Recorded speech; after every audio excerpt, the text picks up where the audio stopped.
You need engine data. You need it now, not later. Keep application 2.0.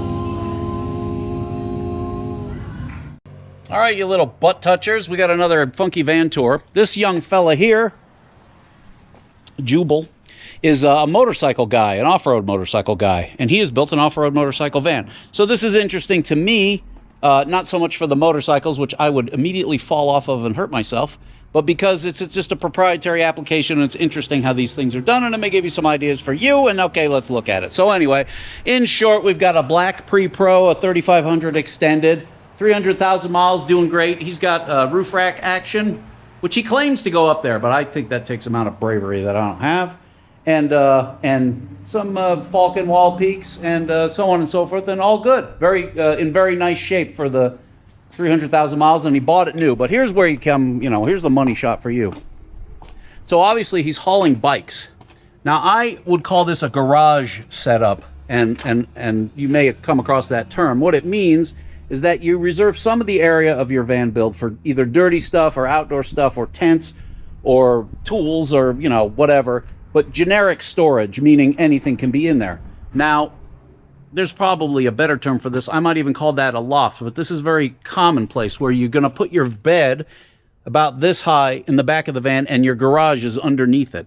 Another good application of the whole garage concept is that if you're building a camper, if it has motorhome crap in it, you need access to those mechanicals. You are not going to build a fresh water system that never needs service, that never leaks. You are always going to need to get to that stuff, be it electrical, plumbing especially, HVAC, power generation, solar, power storage, inverters, all this happy crap. So having a garage setup, it gives you a dirty wall, for lack of a better term, that allows you to put a lot of your mechanicals on that wall so that you have access to it. But now, let's talk about motorcycling. So, this bed frame, did you buy that or find it? Or no, we made it. You just TIG welded it up, or just MIG. Oh, okay.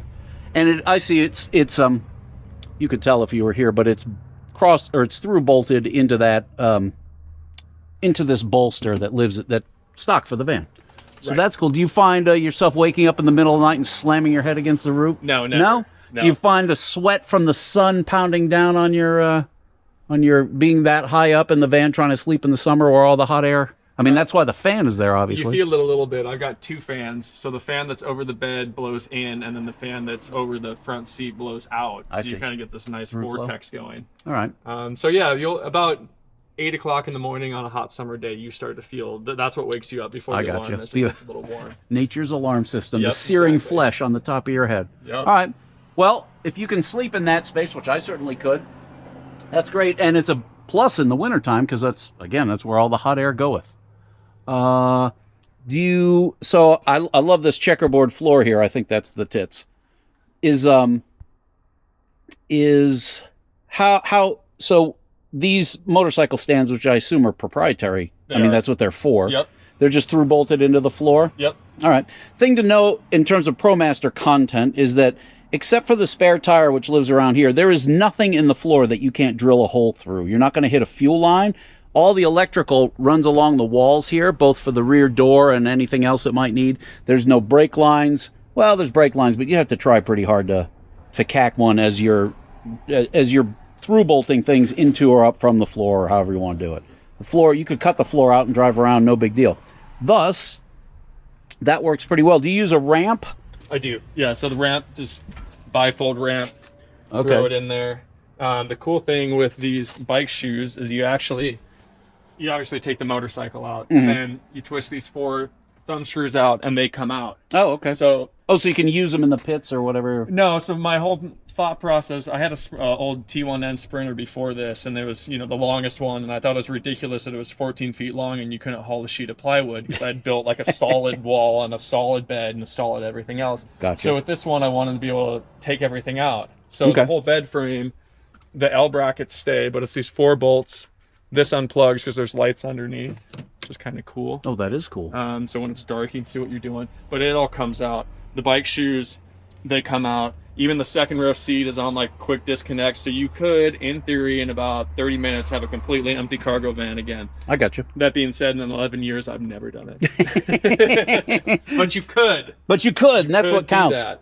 That's an important philosophical point about camper building or van life or anything. You think you're going to need all these things, you spend all this money, and then you end up never using them. This is the way of things. So this is 1/2-inch plywood, just banded here.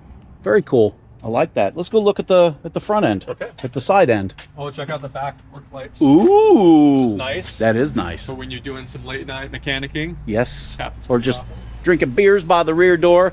This ladder, I'd be remiss if I didn't ask about this ladder. Homemade. Homemade. Is there a bolstering plate on the other side of this? Okay. Yeah, a pretty substantial one. This is something I don't know that much about. Like, you don't see many ProMasters hanging a spare tire off the rear door, which is mainly because it occludes the door from opening. But I don't know if this sheet metal is thick enough. No, you know what I mean? Unless you do something fancy, I'd be worried about that tire. Yeah. Ripping out. I would bolster it as well. Yeah. But cool thing we did here, if you wanted to add like a ladder or a rear tire, so there's these little rubber caps here, and we pulled those off and just drilled and tapped them and put bolt stops here, so it'll actually go around and stop if you were to open the door all the way, and the ladder won't smash the body. I see. You've made an artificial stop by adding space here. That makes sense. Very cool. Very cool. So, is that a damage repair up in the corner there? Yeah, we may or may not have hit a hotel. Just kissed a hotel. Yep. Sometimes you got it. All right, it doesn't have a shower, so it's the one thing you got to do every now and then. Get a hotel. Hey, just roll around in the dirt like one of those squirrels.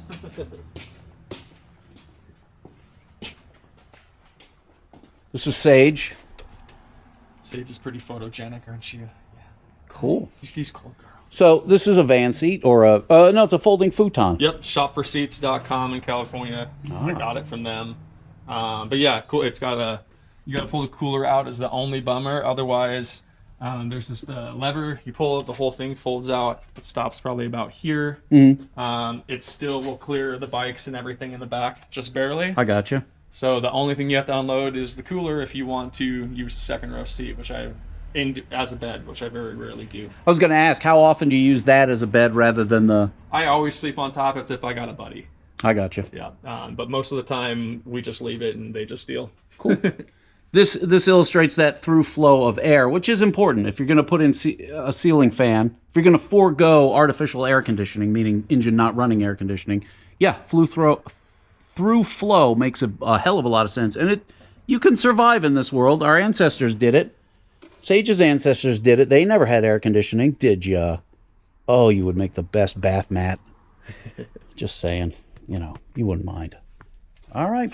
Well, there it is. Not much else to see. I like the light bar in the front. That's fun. And, well, here, come over here by this, if I stand on this chair. Oh, maybe I can get something of an idea of what's going on up here. I imagine you fabricated that or fabricated it out of something? Yeah, just a buddy of mine that has a welding shop. We went over there and knocked it out on the weekend. Is it just through bolted into the roof? No, there's actually on this van there's these little, I don't know, nails. They look like nails. Things, yeah. Right? And we figured a way that you could, we slotted the steel so you could turn them 90 degrees and then they'd lock in place. Yep. Okay. I have put my fat ass up on van roofs many times, and I'm not saying how much I weigh, but it's enough. It's pretty sturdy up there. You'd be surprised. Certainly most normally non-fat people could get up there, and it's not like you're going to put 1,000 pounds on that rack. So I mean, I've had 2 motorcycles and crates on that roof before. That's got. I wouldn't recommend it. You're not going to get through the McDonald's drive-thru like That's that. true. I should warn you. That's cool. That's big, utilitarian, rainproof. Does it make noise in the wind? Have you ever had any issue with that? No. Well, I guess you wouldn't know it. Honestly, it actually helped a little bit towing. I had an enclosed trailer with more motorcycles that I tow behind it, and before I put the roof rack on, as soon as you hooked up the little enclosed trailer, it would just create like this huge wind dam, and you'd feel it. It just really kill the power and the mileage and everything else. And like having that rack kick the wind up just enough that broke up a standing wave or something like that. Now it pulls a lot better. Cool. What's cool with the extended, and the reason that I built it this way, is that you've got this extra like 18 inches of shoulder width to get in the van and change. Okay. So putting all your riding gear on, and then the thing too, I timed it just right so that when you push the bike in, you're already most of the way in before you have to bend down. Oh, I see. So you're not like still pushing it up the ramp when you get it in there, which is interesting. This is a no tie down setup, which is cool. So you're not like fishing and fighting the tie downs. A couple other things that are ProMaster and motorcycle specific. You can fit a bike widthways behind the rear seat. Really? Only like a trials motorcycle or like a half, like a 3/4 size thing. But you can turn the bars, it'll fit in there, and you can still put the bikes in, which is super cool. None of the Transit and the Sprinter, there's not room for that. Third bike does go in backwards. Oh, okay. And then when my toolbox isn't here, the reason I have this foam here is you can actually take any mountain bike, pull the front wheel off, and sit right here. It'll hang down, and the front wheel fits right behind, so you can carry a bicycle in there too. When you load and unload a bike, you extend this ladder, you put it here, and then you sidewalk the bike and jump down halfway. Is that how you Correct. do it? Okay. Yep.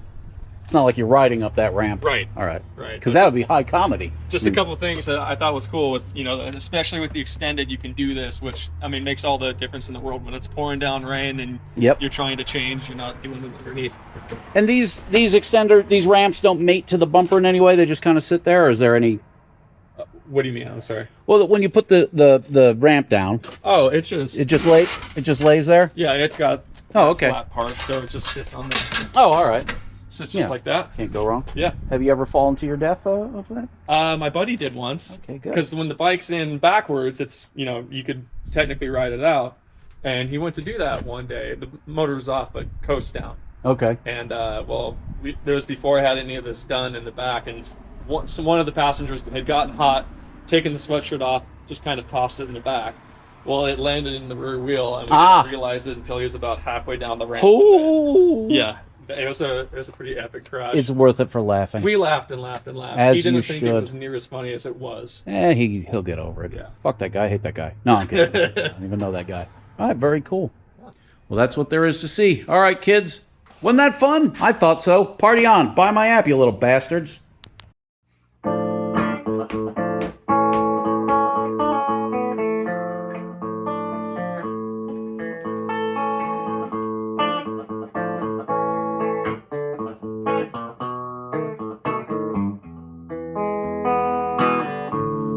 Buy my app.